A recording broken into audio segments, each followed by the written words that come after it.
तसव्वुर करें कि दरख्तों से गिरते हुए पत्ते हवा के साथ कोई सरगोशी कर रहे हों और सिर्फ हवा ही उनका राज जानती हो। ऐसी ही एक पिक्चर पर्सी बिश शेले अपने लफ्जों के साथ पेंट करते हैं और अपनी poem ode to the west wind में बयान करते हैं, जहां हमें यूं लगेगा कि हवा एक करेक्टर की तरह चेंज हो रही है और इसमें कुदरत की ताकत और इंसानों जैसे एहसास दोनों शामिल हैं।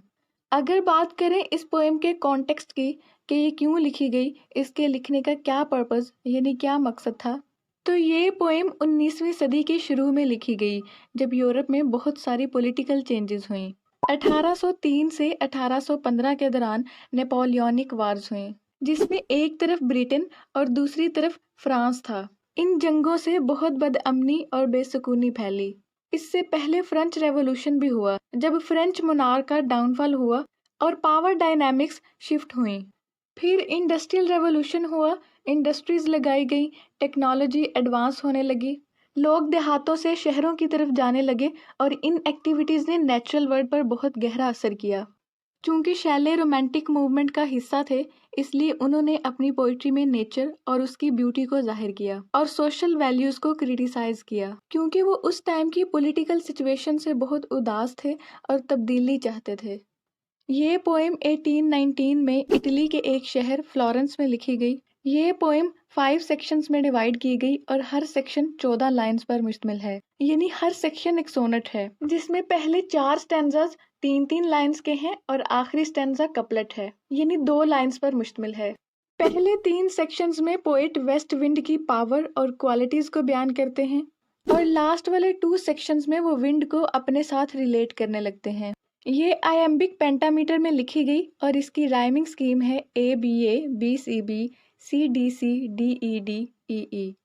अगर बात करें इस पोएम के इम्पोर्टेंट थीम्स की, तो सबसे पहले है death and rebirth. Shelley west wind को डेथ और रीबर्थ दोनों के लिए सिंबल के तौर पर इस्तेमाल करता है। वो वेस्ट विंड को ऑटम के साथ एसोसिएट करते हुए कहता है कि ओ वेस्ट विंड, तुम्हारी वजह से दरख्तों से पत्ते मुरझाकर गिरने लगते हैं, जमीन बंजर होने लगती है, समंदरों में तूफान आने लगता है, यानी तुम डेथ और डिस्ट्रक्शन की वजह बनती हो। दूसरी तरफ स्पीकर कहता है कि तुम रीबर्थ की वजह भी बनती हो। स्प्रिंग में तुम सबको एक नई जिंदगी देती हो, जब बीज उगने लगते हैं, कलियां खिलने लगती हैं।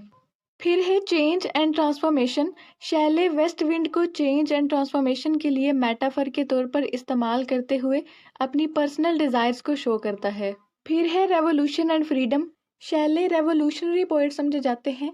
वो अपनी पोइट्री में पॉलिटिकल और सोशल रेवोल्यूशन की बात करते हैं और ऑपरेशन सिस्टम के खिलाफ वेस्ट विंड फ्रीडम की यानी आज़ादी की एक आवाज़ है। फिर है मोरालिटी एंड इमोरालिटी। पोएट इस पोएम में डेथ, लाइफ और बदलते मौसम यानी ऑटम और स्प्रिंग के जरिए दिखाने की कोशिश करते हैं कि किस तरह ये सब चीज़ें इंटरकनेक्टेड हैं। O wild wind, thou breath of autumn's being. ए वेस्ट विंड, तुम बेकाबू हो यानी जंगली हो, तुम्हें कंट्रोल नहीं किया जा सकता, और तुम ऑटम की ब्रेथ हो यानी तुम मौसम खज़ां की हवा हो। यहाँ पोएट विंड को वाइल्ड कह रहा है, यानी पर्सोनिफिकेशन का इस्तेमाल किया है। नॉन लिविंग थिंग्स को लिविंग थिंग्स की क्वालिटीज दे रहा है।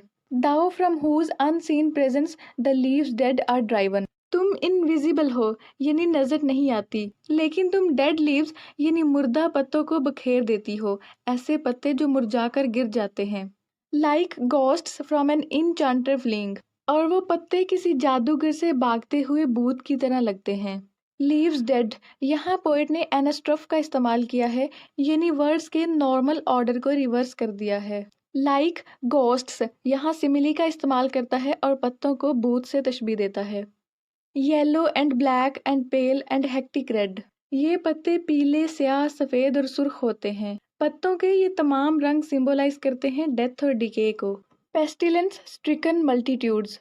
इधर मल्टीट्यूड्स का मतलब है क्राउड और पेस्टिलेंस का मतलब है कोई वबाई मर्ज, यानी वो पत्ते बीमार लोगों के हजूम की तरह नजर आते हैं। O thou who chariotest to their dark wintry bed. Chariot कहते हैं बग्गी को, यानी 2 पहियों वाली गाड़ी जिसको घोड़े की मदद से चलाया जाता है। स्पीकर कहता है कि ए वेस्ट विंड, तुम अपने साथ बीजों को यूं ले जाती हो जैसे तुम उनकी चैरियोट हो, और उन्हें जमीन के नीचे कहीं गहराई में ले जाती हो, जहां वो सारी सर्दियां सोते रहेंगे। The winged seeds where they lie cold and low. Winged seeds ऐसे बीज जो हवा अपने साथ कैरी करके लाती है, और पोएट इन्हें मेटाफर के तौर पर इस्तेमाल कर रहा है, यानी जहाँ वो सर्द और कमजोर पड़े रहते हैं। Each like a corpse within its grave, जैसे कब्रों में लाशें होती हैं। Until thine azure sister of the spring shall blow। azure कहते हैं ब्लू स्काई को, जो यहाँ सिंबलाइज कर रहा है न्यू लाइफ और स्प्रिंग विंड को। यानी स्पीकर कहता है कि जब स्प्रिंग की हवा चलने लगती है, her clarion over the dreaming earth. Clarion कहते हैं एक म्यूजिकल इंस्ट्रूमेंट को, यानी ट्रम्पेट को। तो उस हवा की शहनाइयाँ सोई हुई जमीन को जगा देती हैं। And fill driving sweet birds like flocks to feed in air. और फिर ये स्प्रिंग में चलने वाली हवा कलियों को भर देगी, और वो बेड़ों के रेवड़ की तरह खुली हवा में फले फूलेंगी। विद लिविंग ह्यूज एंड ऑर्डर प्लेन एंड हिल। ह्यूज कहते हैं खूबसूरत रंगों को, और ऑर्डर कहते हैं खुशबू को।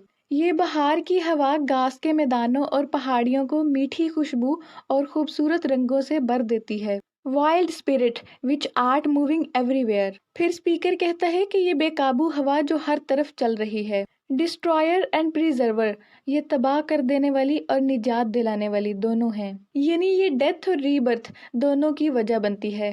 यहाँ पोएट पैराडॉक्स का इस्तेमाल करता है, यानी कॉन्ट्राडिक्टरी स्टेटमेंट है। Hear oh hear. Speaker wind से कहता है कि मेरी बात सुनो, लिसन टू मी। इस सेक्शन में स्पीकर वेस्ट विंड को डिस्ट्रॉयर और प्रिजर्वर के तौर पर बयान करता है कि ऑटम में ये डेथ और डिस्ट्रक्शन की वजह बनती है, पत्ते मुरझाकर गिरने लगते हैं। लेकिन स्प्रिंग में ये उन्हें एक नई जिंदगी देती है और नई कलियां उगने लगती हैं। Thou on whose stream mid the steep sky's commotion, loose clouds like earth's decaying leaves are shed। फिर स्पीकर वेस्ट विंड से कहता है कि तुम आसमान की ऊंचाइयों में बादलों को बेचती हो, जो जोर जोर से शोर मचाते हैं, और वो बादल आसमान में यूं महसूस होते हैं जैसे जमीन पर गले सड़े पत्ते हों। Shook from the tangled bows of heaven and ocean। और ऐसे लगता है जैसे वो बादल आसमान और समंदर की शाखों से टूटकर बिखर गए हैं। Angels of rain and lightning, वो बादल बारिश और बिजली के फरिश्ते हैं। On the blue surface of thine aery surge, और ये बादल तुम्हारे नीले आसमान में हर तरफ फैले हुए हैं। Like the bright hair uplifted from the head, जैसे सुनहरी बाल जो सर से ऊपर उठ रहे हों। Of some fees मायनेड। मायनेड एक डांसिंग गर्ल को कहते हैं जो ग्रीक माइथोलॉजी में गॉड ऑफ वाइन डायोनाइसिस के लिए डांस करती थी। स्पीकर कहता है कि वो बादल किसी वाइल्ड मायनेड के उड़ते हुए बालों की तरह लगते हैं। Even from the dim verge of the horizon to the zenith's height. ये बादल शुरू के आसमान यानी उफक से लेकर आसमान की ऊंचाइयों तक फैले हुए हैं। The locks of the approaching storm, जैसे किसी आने वाले तूफान के बाल हों। लॉक्स कहते हैं क्लस्टर ऑफ हेयर, यानी जैसे ये किसी तूफान के आने का पता दे रहे हों। The dirge of the dying year. Dirge कहते हैं सैड सॉन्ग को। स्पीकर वेस्ट विंड से कहता है कि तुम साल के आखिर का उदास गाना हो। To which this closing night will be the dome of a vast sepulchre, जिसके लिए ये रात का आसमान एक वसी गुंबद की तरह है। सेपल्कर कहते हैं टूम्ब यानी गुंबद को। Vaulted with all thy congregated might of vapours. Vault कहते हैं एक आर्क यानी मेहराब को। ये बादल एक आर्क यानी एक मेहराब बनाते हैं। From whose solid atmosphere black rain and the fire and hail will be burst. और इस टूम के सॉलिड टॉप से अंधेरी बारिश होगी, बिजली गिरेगी और ओले पड़ेंगे। ओ हियर। स्पीकर फिर से वेस्ट विंड को कहता है कि मेरी बात सुनो। Thou who didst waken from his summer dreams, the blue Mediterranean। Speaker फिर से वेस्ट विंड को मुखातब करते हुए कहता है कि तुमने बहीरा रूम को उसके मौसम गर्मा के ख्वाबों से जगा दिया। Where he lay lulled by the coil of his crystalline streams, जहाँ वो नीला समंदर अपनी क्रिस्टल क्लियर धारों में लिपटा हुआ पड़ा था, यानी उसका पानी साफ और शफाफ था। Beside a पमिस oil in base बे, ये समंदर पत्थरों से बने हुए जजीरे के करीब बाय की खलीज में सो रहा था। बाय की खलीज नेपल्स के करीब है। And saw in sleep old palaces and towers quivering within the wave's intenser day. और इसने ख्वाब में देखा कि बे के पानी में उसके पुराने मोहल्लात और मीनारों के खंडरात सब डूब चुके हैं, जो दिन की रोशनी में पानी की थिकर फॉर्म में डूबे होते हैं। All over ground with azure moss and flowers, और उन सब पर समंदरी पौधे उगे हुए हैं जो नीली काई और फूलों की तरह नजर आते हैं। So sweet the sense फेंट्स picturing them. Speaker कहता है कि वो इतने खूबसूरत हैं कि जब भी मैं उनके बारे में सोचता हूँ तो मेरे सेंसेस काम करना बंद कर देते हैं और वो फेंट हो जाते हैं। Thou for whose path the Atlantic's level powers cleave themselves into chasms। फिर स्पीकर कहता है कि तुम्हारे लिए एटलांटिक ओशन यानी बहरे ओकियानुस भी अपनी ऊंची ऊंची लहरें बना लेता है और तुम्हें जगह देता है ताकि तुम गुजर सको। While far below the sea blossoms and the ozzy woods which wear the sapless foliage of the ocean। जबकि समंदर के नीचे समुद्री फूल खिले होते हैं और जंगली पौधों का एक झुंड होता है, लेकिन उनके पत्ते सूखे हुए होते हैं, यानी उनमें कोई सैप कोई रस नहीं होता। Now thy voice and suddenly grow grey with fear। वो तुम्हारी आवाज सुनते हैं और अचानक खौफ से ग्रे हो जाते हैं। And tremble and despoil themselves। वो कांपते हैं और अपने फूलों को खो देते हैं। ओ हियर। स्पीकर फिर से वेस्ट विंड को कहता है कि मेरी बात सुनो, लिसन टू मी। पहले 3 सेक्शंस में स्पीकर वेस्ट विंड को एड्रेस करते हुए उसकी पावर को बताता है कि वो डेथ और रीबर्थ दोनों की वजह बनती है, जबकि अगले 2 सेक्शंस में स्पीकर वेस्ट विंड को खुद के साथ रिलेट करेगा। If I were a dead leaf thou mightest bear. Speaker west wind से कहता है कि काश मैं एक सूखा हुआ मुर्दा पत्ता होता तो तुम मुझे अपने साथ उठा ले जाती। If I were a swift cloud to fly with thee. और अगर मैं एक बादल होता तो तुम मुझे अपने साथ उड़ा ले जाती। A wave to pant beneath thy power. और अगर मैं समंदर की एक लहर होता तो तुम मुझे आगे बढ़ाती। And share the impulse of thy strength. और अपनी ताकत का एक हिस्सा मेरे साथ शेयर करती और मैं तुम्हारी स्ट्रेंथ को महसूस कर पाता। Only less free if I were a swift cloud to fly with thee. अगरचे मैं थोड़ा सा आज़ाद हो जाऊंगा लेकिन तुमसे कम होऊंगा क्योंकि तुम्हें कोई भी कंट्रोल नहीं कर सकता। I were as in my boyhood. और अगर मैं बचपन जैसा होता यानी दोबारा से बच्चा बन सकता। And could be the comrade of thy wanderings over haven.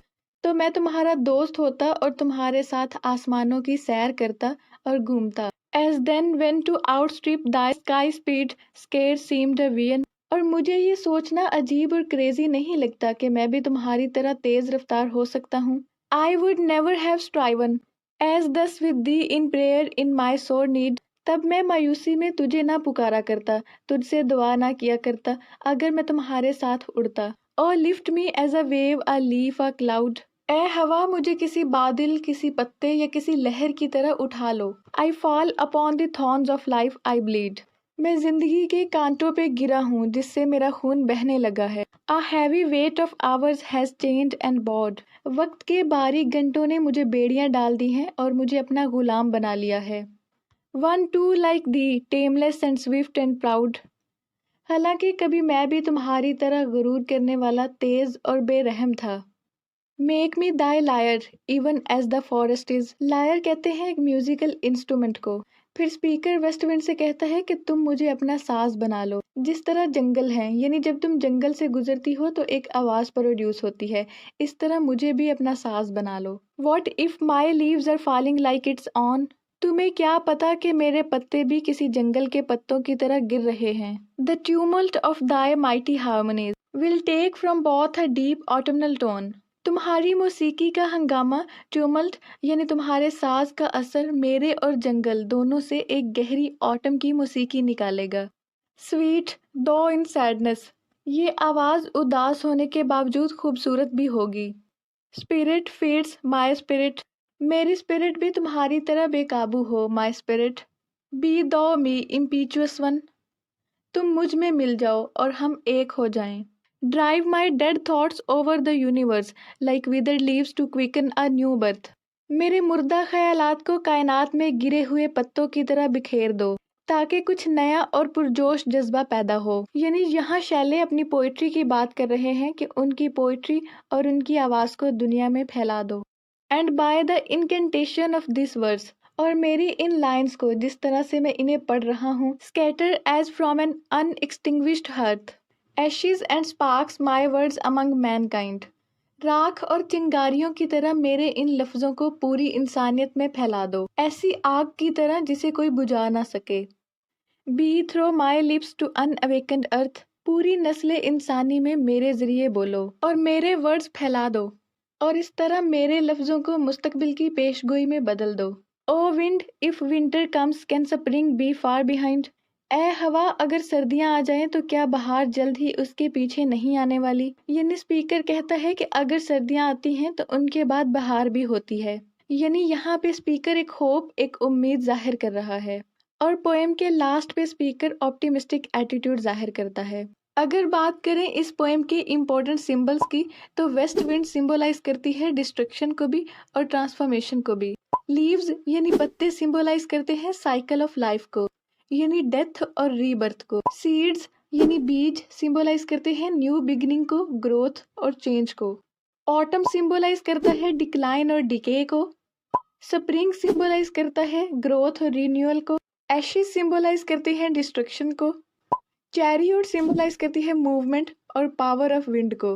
Clouds symbolize करते हैं इम्परमानेंस को और पोएट की डिजायर को कि उसके वर्ड्स और पोएट्री पूरी दुनिया में फैल जाए। व्यूअर्स, इसी के साथ ये वीडियो एंड होती है। उम्मीद करती हूँ आपको समझ में आई होगी। Thank you so much for watching.